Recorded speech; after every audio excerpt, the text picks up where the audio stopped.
Vamos para a nossa lição de número 12, a urgência do discipulado. Uma lição muito importante para nos conscientizar quanto a fazermos discípulos, né? Porque muitas vezes nós confundimos fazer discípulo com fazer membros de igreja, tá? Então, ganhar almas para Jesus significa que você vai formar um discípulo do Senhor Jesus Cristo e que Deus nos ajude a compreendermos essa grande missão que o Senhor Jesus tem dado a cada um de nós.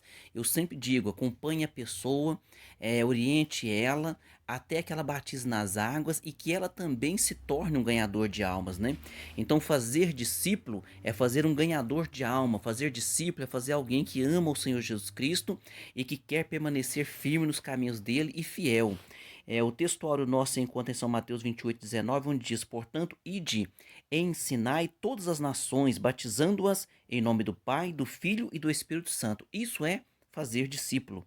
Verdade prática. Chamamos de discipulado na fé o aprendizado de um discípulo por meio de seu mestre na igreja para ajudar a desenvolver o seu crescimento espiritual.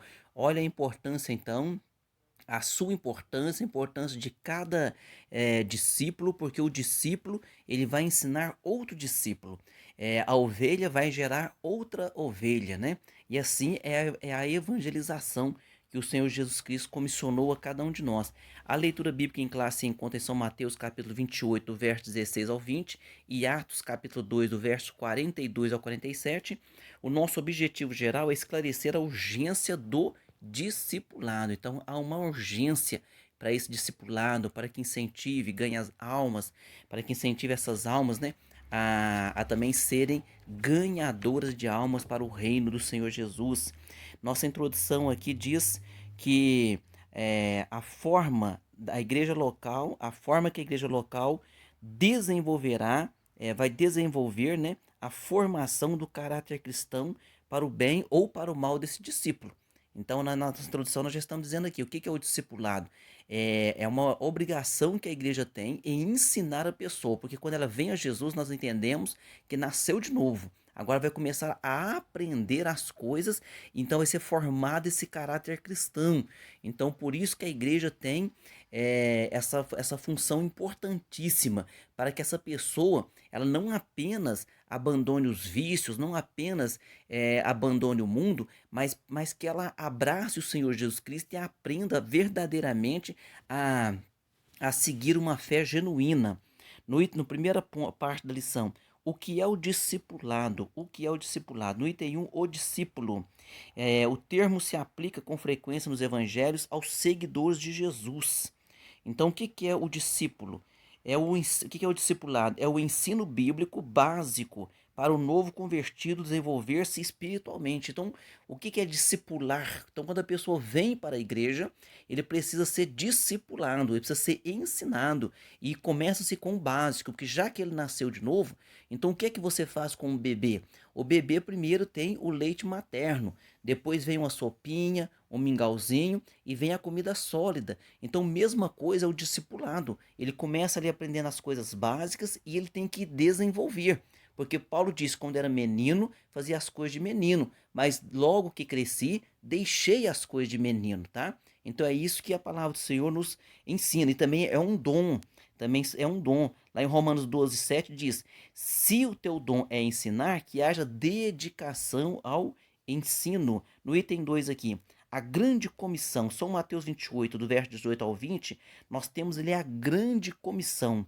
É o nome que se dá à comissão que o Senhor Jesus Cristo designou para a evangelização das nações. Então, nós chamamos isso de a grande comissão. Então, você que está ouvindo aqui esse ensinamento, você tem uma grande comissão dada pelo Senhor Jesus Cristo. E qual é essa grande comissão? É ensinar, é fazer discípulos. Olha só, façam discípulos de todas as nações. E essa palavra é mateteu. Então essa palavra mateteu é fazer discípulo. O discipulado não é uma opção, é um mandamento. Então essa palavra no grego, quando o Senhor diz lá, ó, ide, né? ide por todo mundo, ensinai todas as nações. Então, isso é um mandamento que ele está dando. Portanto, ide, ensinai todas as nações. Ele não está fazendo aqui uma sugestão. Ele está dando uma ordem. E toda pessoa crente, toda pessoa que ama o Senhor Jesus Cristo, ele tem uma necessidade de falar de Jesus. Porque a Bíblia diz que o coração fala, a boca fala aquilo que o coração está cheio. No item 3 aqui, a educação cristã. A doutrina dos apóstolos, lá em Atos 2,42, então diz que eles perseveravam o quê? Na doutrina dos apóstolos. Agora também está dizendo aqui nessa explicação, o currículo de qualquer um de nossos cursos teológicos da Assembleia de Deus constam de diversas disciplinas sobre Deus, Jesus, Espírito Santo, Trindade, sobre os anjos, sobre a doutrina sobre o homem, sobre o pecado, sobre expiação, salvação, sobre a morte e a ressurreição do nosso Senhor Jesus Cristo, sobre a morte e a ressurreição de todos os seres humanos, né, que fala da primeira, segunda ressurreição, sobre a vinda do Senhor Jesus Cristo, sobre o propósito da igreja aqui na terra. Então, no curso teológico abrange tudo isso. Então, tem a teologia prática, a ética cristã. Então, são ensinamentos que nós precisamos estar sempre, né, nos reciclando, aprendendo, mas cuidado, viu? Cuidado com cursos teológicos, porque o curso teológico não é para que você tenha um diploma, nem se mostre, mas é para que você aprenda. Então, a escola bíblica dominical mesmo, todo o curso de ensinamento da tua igreja, esteja presente ali, abra a Bíblia, leia, leve uma caneta, faça anotações, faça pergunta ao seu pastor, aprenda, progrida, porque esta é a vontade do Senhor, que nós possamos conhecer e possamos crescer nesse conhecimento, viu? Parte 2, o tripé do discipulado. Qual é o tripé do discipulado? Palavra, comunhão e serviço. No item 1, a palavra. A autoridade das escrituras é singular e única. Então nós cremos na Bíblia Sagrada como nossa única regra de fé, viu? Pois as escrituras é singular e única, pois a sua fonte é o próprio Deus. Elas foram faladas primeiramente pelos profetas no Antigo Testamento e depois pelos apóstolos no Novo Testamento. Então, os primeiros discípulos, eles perseveravam na doutrina dos apóstolos, naquilo que os apóstolos estavam falando, ensinando, e hoje nós temos esses ensinamentos por escrito, né? Que é o nosso Novo Testamento. Então, ame a palavra, siga a palavra. A palavra é como um alimento que você vai se alimentar e você gosta muito daquele alimento e você fica degustando daquele alimento, sentindo, saboreando. Então, que você possa saborear a palavra, ter amor pela palavra e dedicação pela palavra. Agora, qual é o tripé aqui? Nós falamos a palavra, a comunhão e o serviço. A comunhão é ter tudo em comum, partilhar da mesma crença e comunhão. A palavra no grego aqui é kainonia, comunhão, então significa compartilhar, participar.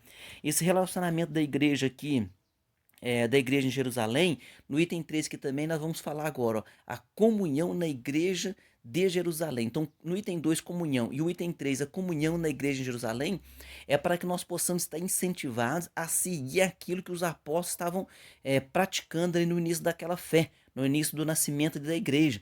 A Bíblia diz que eles tinham tudo em comum. Isso fala de unidade, viu? Então eles tinham unidade. Lá em João capítulo 13, Jesus Cristo falou assim, ó, um novo mandamento vos dou, que vos ameis uns aos outros como eu vos amei. Aí no versículo 35 aqui do capítulo 13 de João, ele diz assim, ó, nisto conhecerão que sois meus discípulos, se vos amardes uns aos outros. Então, a comunhão, o amor, essa dedicação, esse partilhar, né? Era uma coisa assim, a Bíblia diz aqui que eles tinham um só coração e uma só alma. Olha que coisa linda, lá em Atos capítulo 4, versículo 32. Então eles tinham tudo em comum. Era um coração, uma só alma, eles tinham aquela vontade deles, eles tinham a mesma inclinação. Então isso aqui derruba por terra toda divisão dentro das igrejas, as competições dentro das igrejas. Hoje tem muita divisão, muita competição, muito grupinho, muita panelinha. Então Deus não tem panelinha, Deus não tem grupinho, Deus tem uma igreja só que ele irá arrebatar assim que chegar o tempo, né? Assim que o Pai der aquela ordem, a Bíblia diz que haverá a trombeta como voz de arcanjo, e nós cremos que está muito próximo esta grande vitória da igreja. No item 4 aqui, o serviço. Trata-se de um termo de significado amplo nas escrituras sagradas, mas na igreja primitiva de Jerusalém, o serviço cristão está representado sumariamente ou resumidamente na perseverança no ensino dos apóstolos. Então, qual era o serviço deles? Perseverar no ensino dos apóstolos, na comunhão, no partir do pão e nas orações. Então, o trabalho deles, alguém diz assim, pastor, mas para que eu possa trabalhar na obra de Deus, eu preciso parar de trabalhar eu preciso trabalhar também secular. Não, querido, nada disso. Trabalhar na obra do Senhor, todo discípulo, ele tem que trabalhar para Jesus. Ele pode trabalhar numa grande empresa, numa pequena empresa, ele pode trabalhar de um serviço braçal ou no escritório, mas aonde ele estiver, ele está fazendo o serviço do Senhor também. Ele é um evangelizador, ele é um propagador do evangelho. E até com a boca fechada ele prega o evangelho pelo quê? Pelo testemunho dele, né? Esses dias um irmão nosso falando testemunho na igreja, um homem muito simples, e ele disse assim que estavam conversando no trabalho dele, e alguém disse assim, todo mundo vai morrer. Aí ele deu só uma palavra, ele falou assim, não, todo mundo não. A Bíblia ensina que haverá o arrebatamento, e aqueles que estiverem em Cristo firme nessa ocasião, vão ser transformado em corpo glorioso. Quer dizer, isso aí aguçou a curiosidade das pessoas. Depois alguém veio nele e falou assim, me explica mais, tá vendo? Então, numa simples conversa, está se evangelizando. Na parte 3 aqui, o discípulo e o crescimento sadio da igreja. Por que estamos falando de crescimento sadio? Porque não adianta também inchaço, né? Ter muita gente e ali as pessoas não estão com o objetivo correto, não está o ensinamento correto, e as pessoas vêm por objetivos secundários. E daqui a pouco ninguém permanece, porque o nosso objetivo principal, primário, primeiro, é a salvação e o Senhor Jesus Cristo. No item 1, o crescimento espiritual. Então, o processo do discipulado tem por objetivo instruir o novo convertido sobre os vários aspectos da vida cristã. Todas as pessoas que vêm a Cristo precisam ser discipuladas. Por quê? Isso porque elas se tornam nova criaturas. Lá em 2 Coríntios, capítulo 5, versículo 17, diz assim, assim que se alguém está em Cristo, nova criatura é. As coisas velhas passaram, eis que tudo se fez novo. Então a pessoa nasce de novo, então precisa aprender. Eu preciso aprender e crescer, né? Então, por isso que Paulo falou, quando era menino, você é coisa de menino. Então a pessoa vai passar pela fase de menino e vai amadurecendo, vai crescendo e também vai se tornando alguém que vai discipular outros também. No item 2, o crescimento numérico. A igreja também tem o seu crescimento numérico, tá? Tem o crescimento quantitativo e qualitativo. Então, é claro, nós temos que nos preocupar com a qualidade, mas também nós temos que trazer almas. Por quê? Porque esse é o objetivo da igreja. Jesus falou, ele deixou bem claro, ide e fazer discípulos, ide ganhar alma, ide trazer as almas para o meu reino, para a minha presença. Então, cabe a cada um de nós colocarmos em prática isso. E nós vamos ver Paulo na sua terceira viagem, lá em Efésios, lá em Éfeso, na sua terceira viagem, ele fica ali 3 anos fazendo o quê? Formando discípulos e ganhando almas ali. Na igreja de Coríntios também foi um lugar que ele ganhou muitas almas, que o Senhor também falou para ele, tem neste lugar muito povo neste lugar. Aonde você está e onde você está ouvindo essa palavra, eu te digo que Deus tem muito povo neste lugar onde você está, e que Deus use a tua vida aí, e você traga as pessoas ao conhecimento do Senhor Jesus Cristo. No item 3 aqui, o exemplo da igreja de Antioquia da Síria. Então nós vemos ali Paulo e Barnabé ensinando naquela igreja. Ali o povo era na sua maioria gentil, né? Na sua maioria gentil, identificados como grego, e Barnabé então inteligentemente traz Paulo ali para ajudá-lo, e eles ficam ali durante 1 ano ensinando naquela igreja. Foi vamos dizer assim, ali foi praticamente um centro teológico, onde eles ensinavam, aprendiam, e foi uma grande bênção aquele lugar. E aqui nessa passagem tem essa frase aqui que eu gostei muito, ó.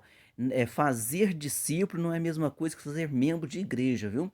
Então, não adianta nós queremos fazer membro de igreja e essas pessoas estarem ali como membro de igreja, mas não como um discípulo de Jesus, não como um verdadeiro adorador, como alguém que vai propagar também o evangelho. como alguém que vai na igreja e fala, não, eu estou indo lá, estou fazendo a minha parte. Não, indo lá, você está indo para fazer, para adorar, para reunirmos para adoração. Mas o crente, ele é 24 horas crente, 24 horas ganhador de alma, 24 horas precisando testemunhar de Jesus e dar um bom testemunho para aqueles que estão de fora.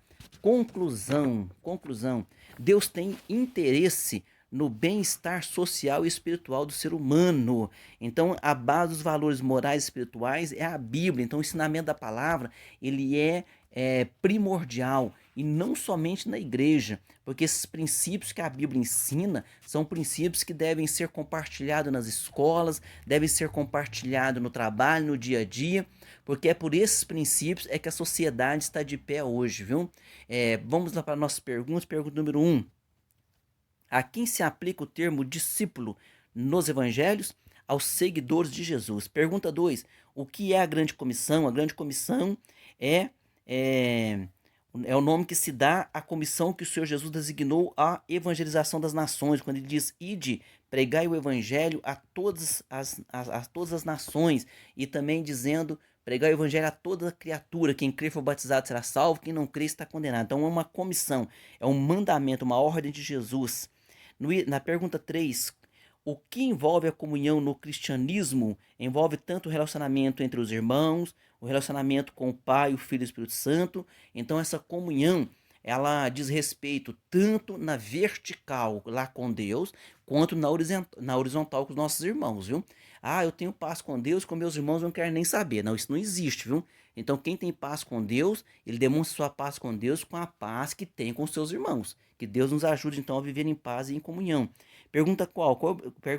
Qual o objetivo do processo do discipulado? Tem por objetivo instruir o novo convertido sobre os vários aspectos da vida cristã. Então, discipular as pessoas é ensinar, né? É como pegar um bebezinho e cuidar dele para que ele cresça. Então, pegar uma alma e cuidar dela para que ela cresça na graça e no conhecimento. Pergunta 5. Qual foi o propósito da terceira viagem missionária do apóstolo Paulo? Qual foi esse propósito? O propósito da terceira viagem do apóstolo Paulo não foi para plantar igrejas locais, mas para discipular e ensinar a igreja de Éfeso, formar e treinar obreiros para a seara do Senhor. Ali ele ficou durante 3 anos. Então, nós precisamos ganhar almas, sim, mas precisamos ensinar essas almas. Não é apenas conscientizar a pessoa de que o mundo não está com nada e que o mundo jaz no maligno. Isso aí ela já está até percebendo. Mas precisamos ensinar a andar na graça, no conhecimento e amar o Senhor Jesus Cristo mais e mais. Que Deus abençoe você e até a próxima aula. Amém.